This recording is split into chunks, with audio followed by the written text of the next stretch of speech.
Good morning, Mr. Secretary General. My name is Timothy from UBC. The question is the big divide between the global north and the global south. How do you plan to bridge that gap, especially leveraging on a youthful population in Africa? Thank you very much. Well, one thing is clear. The institutions that today are relevant for development, for climate action, the international financial institutions were created after the Second World War. When they were created, very few African countries existed as independent countries. And so they reflect the world of the post-Second World War instead of reflecting the world of today. That means that the Global South is in a position of clear inferiority because it lacks an effective representation in those institutions. The Security Council, the Breton Woods institutions. And because of that, obviously those institutions have been more attentive to the needs of the Global North than to the needs of the Global South. And there is an increase of inequality that needs to be quickly corrected. That is why we have been asking for the reform of the institutions to make them exactly adapted to the reality of today's economy, for an adequate representation, namely Africa, and at the same time for a set of measures in relation to debt relief, in relation to the SDRs, the special drawing rights redistribution, in relation to the change of the business model and the capitalization of multilateral development banks, in order to mobilize much more resources for the African countries to be able to address the enormous challenges that they face. Hello everybody, welcome once again to AfriPost. I believe wherever you're watching us from, you're doing great. Now, on 19th of January 2024, UN Secretary General Antonio Guterres was in Uganda with the main purpose of addressing the non-aligned movement meeting that was held in that country. We remember that that meeting led to the election of President Yoweri Kaguta Museveni as the chair of the non-aligned movement members in 2024. So one thing really came out of the visit by the UN Secretary General to the non-aligned members movement, and this was the fact that the development and the creation of various international multilateral organizations has been very, very unfair to Africa. And this was voiced by Antonio Guterres. In fact, Guterres says that there is need to restructure these things so that they can be representative of the whole world, because United Nations is supposed to be coming together of countries as partners and not as superiors and juniors. I want us to watch the press conference that Antonio Guterres gave and the question and answer session that he had with journalists who asked him various specific questions relating to the role of Africa in the global space. Kindly watch and then let's react to it after the video. My message is to the non-aligned movement and the G77 plus China, focused on renewed international efforts for peace, financing for sustainable development and climate action, and the need for urgent reforms to our multilateral institutions. From the United Nations Security Council to the Bretton Woods system, global institutions reflect the world that built them 80 years ago, when many African countries were still colonized. They are no longer fit for purpose. Security Council is stuck in a time warp. How can we accept that it still lacks a single African permanent member? The global financial system is outdated, dysfunctional, and unfair. This September, the United Nations will convene the Summit of the Future with a focus on updating these institutions so that they align with today's world and respond to today's challenges, notably to the vital interests of developing countries. Governments will also consider our proposed new agenda for peace, which sets out initiatives around disarmament, conflict prevention, tackling terrorism and transnational crime, and managing the security threats, including those posed by artificial intelligence. The new agenda for peace calls for a new generation of peace operations, including peace enforcement and counter-terrorism operations, led by regional partners, notably the African Union, but with a Security Council mandate and supported by guaranteed funding, including through UN-assessed contributions.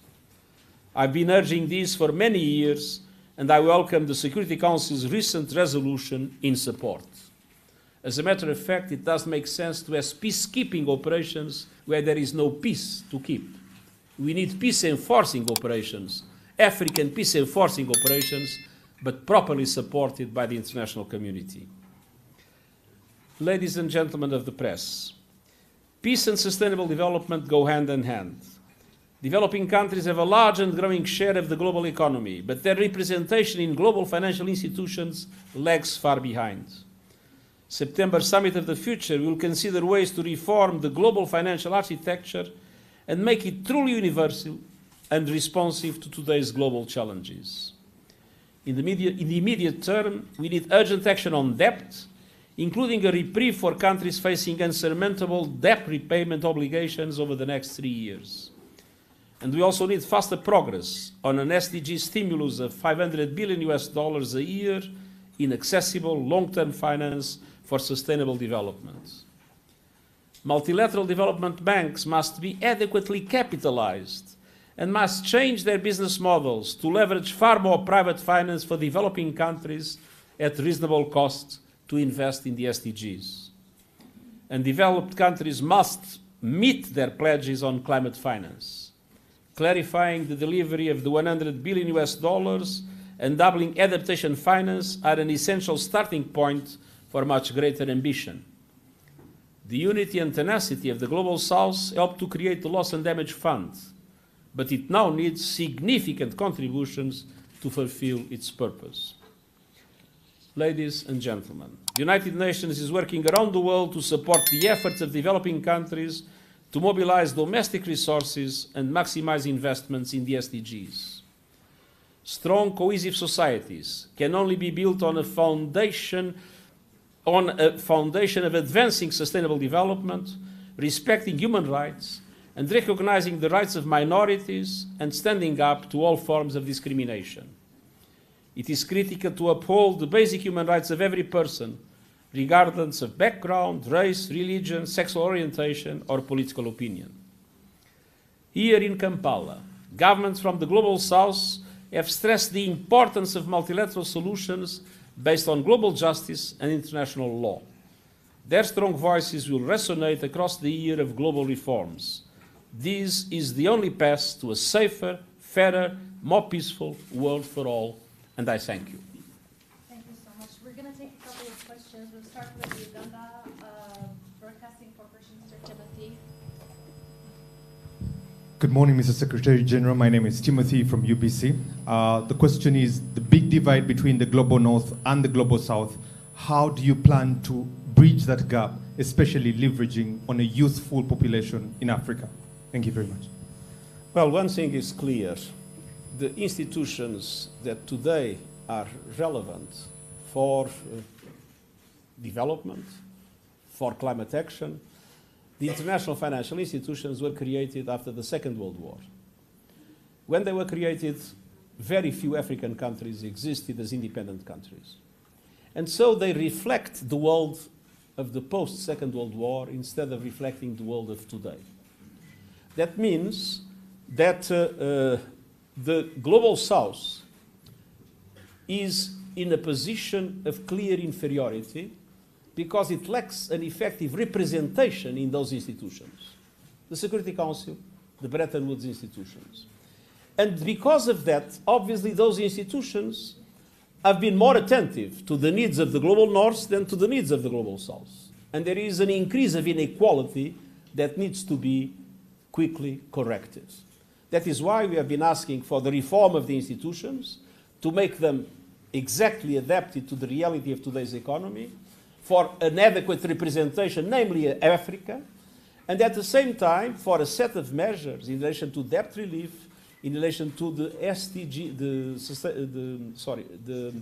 SDRs, the special drawing rights redistribution, in relation to the change of the business model and the capitalization of multilateral development banks, in order to mobilize much more resources for the African countries to be able to address the enormous challenges that they face. We live today a world that is unfair, with outdated and dysfunctional institutions. We must reform those institutions and create conditions to effectively fight inequality and to provide the African continent with the resources that are needed to address the aspirations of a youth that is its most important potential. Now, from watching that video, it is evident that the total infrastructure that has really formed this United Nations thing, it's not really fair to all the countries within the globe. Because as it is, you know that there are certain countries that have been selected to be permanent members in the Security Council. And these members, to an extent, they can issue veto powers. And this shows that there are certain members who are more equal than others. But this should not be the case. I believe that in the global space, when you are supposed to be coming together, it should be a meeting of partners, not a meeting of bullies against those who are being bullied. That is what I think it should be. But if you look at the way through which the structures of the United Nations have been formed, even the Secretary General himself is identifying that there are certain aspects of the UN that are really not representative to the people that it should represent. And that is why Guterres says that in September, they will be having that meeting of the future, where they are going to really look at the important structures that form the UN and why Africa, a continent with close to 1 billion people, over 1 billion people, cannot have a permanent seat at that decision-making organ of the UN body. So that is really something that is very important. But then look at even the multilateral organizations. The IMF, the World Bank, they have been formed with people who have an upper hand. For instance, IMF was formed in 1944, just after the Great Depression that happened in 1930. And this really brought together different countries like United States, Japan, and many other countries that really formed that body. But then you realize that Africa was not fully represented during these inception stages because most of our African countries were under control of the West and the European power. The colonialists were having a say on everything that was happening in Africa. So this is really something that led to the views and the aspects of IMF that should really consider Africa. They were not really captured there. And therefore, its formation did not really include what Africa stands for. And that is why, up to now, these institutions have been regarded as institutions that really work towards making Africa poor. So if you look at it, you realize that what Antonio Guterres is saying is very, very important. But let's also not forget this, because it's not like these people are realizing that they were wrong and there is need for change. It is just that Africa continues to be vocal about important issues that affects it. People like Julius Malema, people like President William Ruto, people like Muammar Gaddafi, people like Cyril Ramaphosa have really come out to say that Africa must be treated with respect. In as much as it is having engagement with other countries in the West, they really must work towards ensuring that the continent is treated with a lot of respect. Because much of it, you'd realize that they are forming institutions that work against growth of Africa. You know, most of these European countries, they know that the day Africa will rise, that is the day they will start to go down. Because the much resources they depend on, for instance, France, the uranium it has, gold that it has taken out of Africa, and many other things that have been stolen from Africa, continue to form and create the economy of European countries, even the United States. So if Africa is to rise, the multilateral organizations must be reformed to really present the face of Africa and be representative and respectful to the African people. That is why in many aspects, for me, I always support the formation of BRICS, where China, Russia are leading members. Iran and even other countries have been invited. This is where they come together and work towards a common goal of development, not a goal of ensuring that somebody adopts another person's ideological standing, but it is a coming together where people come as partners and they work towards the common good of their people. I don't know what you think about this, but for me, I believe Guterres is in the right path, and Africa must really find a way through which these multilateral organizations that have really continued to impoverish its citizens gets to be reformed to work towards betterment of the entire continent with regards to how it relates even with the European and Western powers. Please tell us down in the comment section your opinion, and let's continue the discussion down in the comment section. If you're watching us for the first time, please don't forget to subscribe to our channel, like this video, and also share. Thank you, and may the good Lord bless you. Goodbye.